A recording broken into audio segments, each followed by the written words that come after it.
This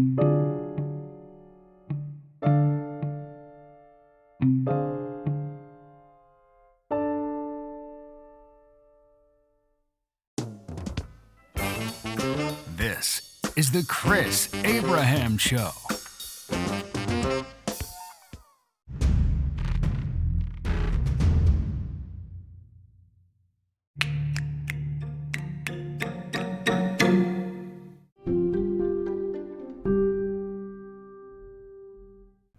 Hey there, it's season 5, episode 40, I think.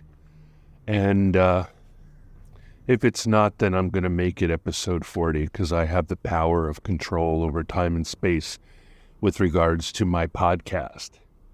Yesterday was a bust, but I did spend hours with a beautiful South Sudanese former barista, currently restaurant manager at Fresh Harvest or whatever that restaurant is.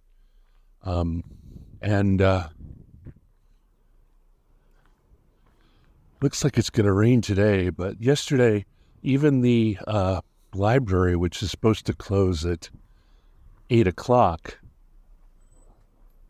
even that son of a bitch closed at 4 or before 4 because there was like threat of crazy tropical storms and not tropical storms, crazy thunderstorms and the end is nigh kind of tornadoes and everything. Like literally the library, which prides itself on staying open during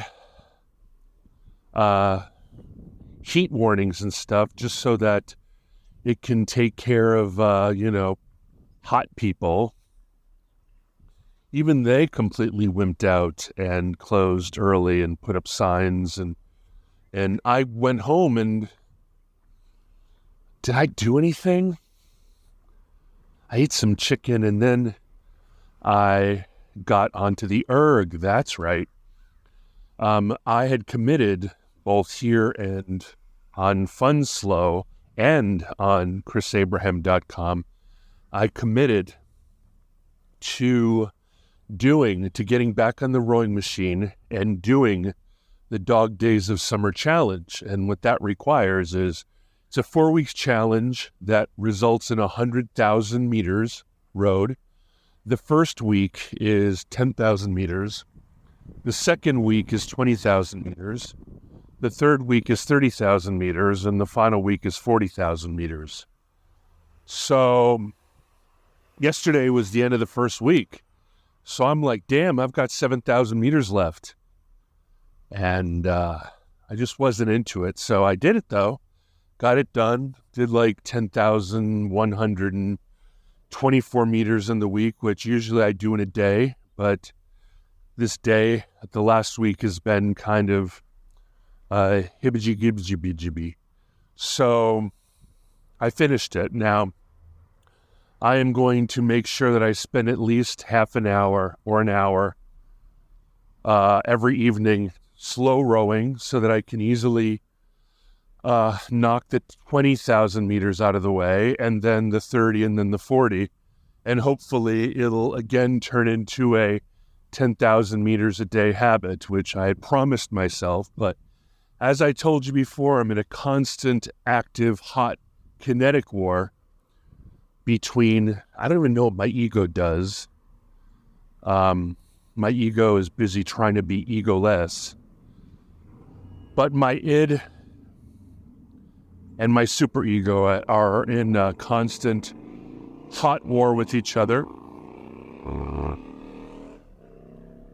And usually I make promises, not 6 weeks, but sometimes 6 months earlier than I start following through with them. So the erg has just been sitting there. I even bought an entire superstructure for the erg so that I could affix my mini iPad onto the stand so that I could have even a bigger display. But none of that has happened, and the apartment is a mess. The apartment is catastrophic, everything is grotesque.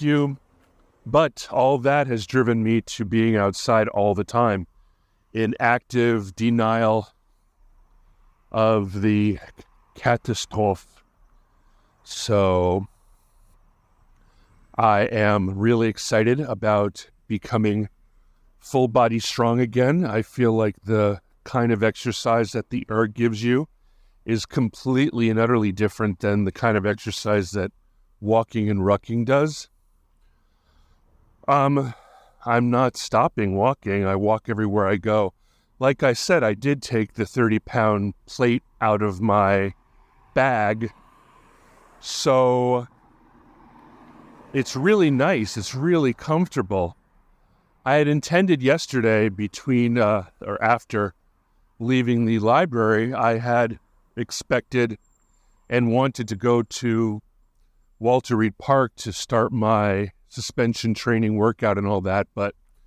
And I could have done, right? Like, instead of just leaving the library and coming home, I could have left the library and gone to Starbucks and stayed there till 8:30. But I fell for the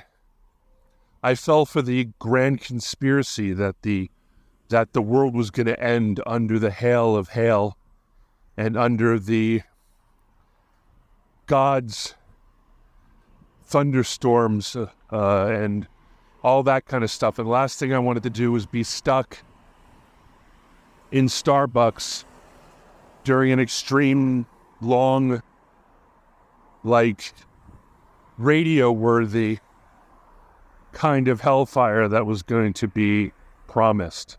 So I went home. I noodled around the TV a little bit. I ate chicken, and I erged. And I saw some really, like, the latest season of, like, Mandalorian suck.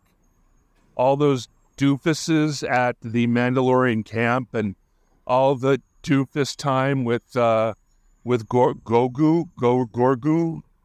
the baby Yoga, and it's slow and bad pacing, and also that, like, Invasion series sucks, and Obi-Wan sucks, and Andor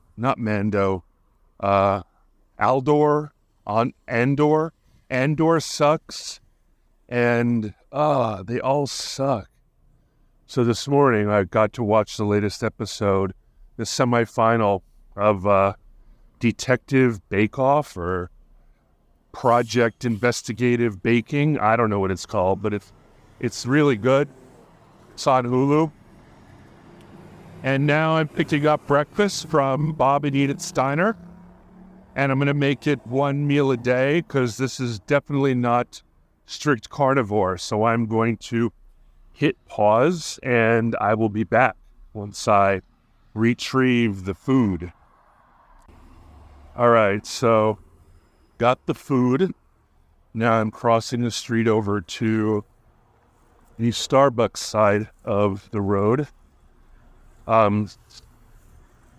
Thank goddess that Adobe invented AI audio fixing, because honestly, after I run it through that and then run it through Normalize and Compressor, using Audacity, it sounds like I'm recording in a frickin' studio, and it's incredible. So I'm not even ever worried about background noise anymore. The truth is though, as my twin sister Linda Goyne told me, that the louder the background noise gets, the louder I scream. And the louder I scream, the more frenetic I sound or frantic or mad I sound when everything is normalized. That's because I'm screaming over street construction and everything. So it basically puts me into like a Alex Jones frame of voice. So listen, there's like a diesel truck running its engine. I don't even know. It's really loud. I don't even know if you guys can hear that after the magic of Adobe AI. It's completely cacophonous, man. I would never want to live on this road because I love always having windows open. And to be honest, now that I've been recording, like when I'm not recording these things, my body naturally filters out background noise, so I don't even know how loud it is, normally. But when I'm sensitive recording, I hear every diesel truck. So, good Lord, these beautiful executive apartments like Penrose Square and so forth seem like they're awesome.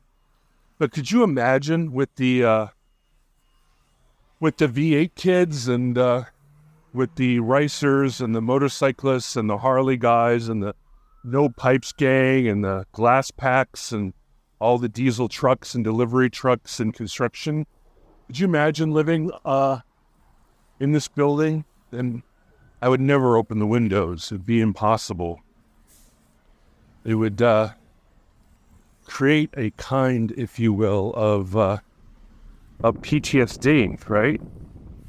It's completely maddening, and I wouldn't like that. Anyway, tonight I'm almost to where I'm going to eat. So tonight I am going to get as many comfortable and easy meters as I can into the pot so that when the next 7 days will have passed, I won't have to do a lot of last minute catch up. Although waiting to the last minute to do all the work and then staying up all night is how I defined my entire college career.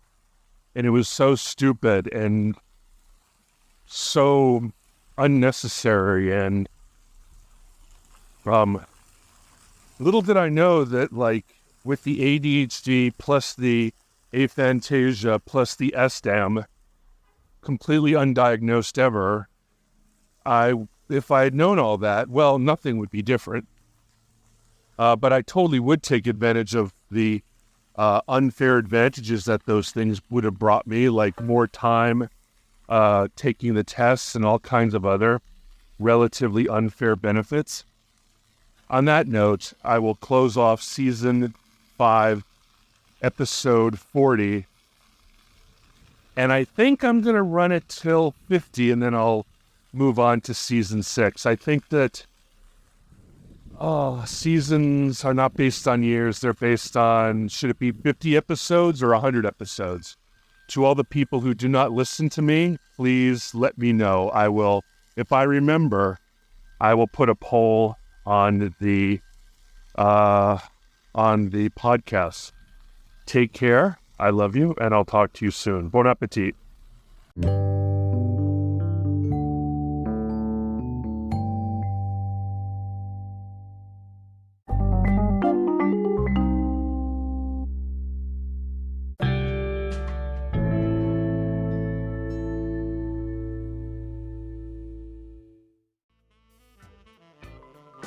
Thank you for listening to The Chris Abraham Show. Make sure you subscribe so you don't miss any future episodes. Until next time.